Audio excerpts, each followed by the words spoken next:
Hello বন্ধুরা, দেখুন মায়ের বাড়িতে এসে মা এখানে দেশি মুরগি নিয়ে চলে এসছে। বন্ধুরা সবাই ভালো আছেন তো? আমরা তো সবাই ভালো আছি, কিন্তু ঠান্ডা এত পড়েছে গ্রামের বাড়িতে কি বলবো, থরথর করছি সবাই। এখানে বাবা একটু দেশি মুরগি নিয়ে চলে এসছে, মা হচ্ছে ম্যারিনেট করে রেখে দিয়েছে। আর এখানে পুঁই মেজরি, সিম দিয়ে, বড়ি দিয়ে, সব রকম দিয়ে একটু চচ্চড়ি হয়েছে। আপনারা যদি খেতে চান শীতকালের পুঁই মেটুলি তাহলে আসুন বন্ধুরা, তাহলে এখানে পাওয়া যাবে। আর এখানে মা ছোটো আলু ভাজা করেছে, এখনও ভাজছে, পেঁয়াজ লঙ্কা বেটে ভাজা হবে। বন্ধুরা এখনও তো এটা চিকেনটা ম্যারিনেট তো আধা ঘন্টা লাগবে, সেই জন্য রেখে দিয়েছে। পরের দেখানো হচ্ছে রান্নাটা, আপনারা দেখতে থাকুন, দেখানো হবে।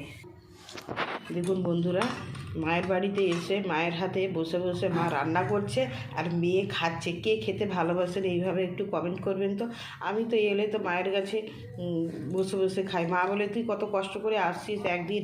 আর হচ্ছে সত্যি আমি মায়ের বাড়ি খুব কমই আসি, আমার ছেলে মেয়ের জন্য, সবাইয়ের জন্য। আমার নিজের সংসারে প্রচুর কাজ থাকে, তো মা বলে যে আমি আলু ভেজেছি, তুই বসে খা অল্প একটু। তো আমি মা এক ধার থেকে তরকারি করছে আর আমি এক ধার থেকে একটু একটু করে খেতেই আছি।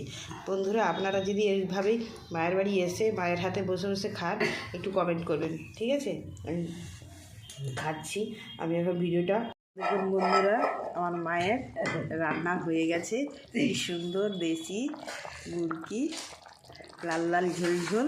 আর এই পাশে আমার ভাই বসে গেছে খেতে, ঠান্ডা লাগছে তো এই জন্যে। দেখেছেন বন্ধুরা, আপনারা কে কে খেতে ভালোবাসেন আসুন খাবেন আমার মায়ের হাতের রান্না। উনানের রান্না কিন্তু খুব ভালো লাগে, টেস্টি লাগে। আর আমারও শুধু উনানের রান্না করতেও কি ভালো লাগে। আর আমার মা রান্না করছে আর আমার মেয়ে সমানে বয়ে বয়ে খাচ্ছে। দিদা একটু দাও, আসলে বাবা বাড়ি আসে তো কম, সেই জন্য। দেখেছেন কি সুন্দর আর কি টেস্ট। বন্ধুরা ভালো লাগলে লাইক কমেন্ট শেয়ার করুন, ধন্যবাদ।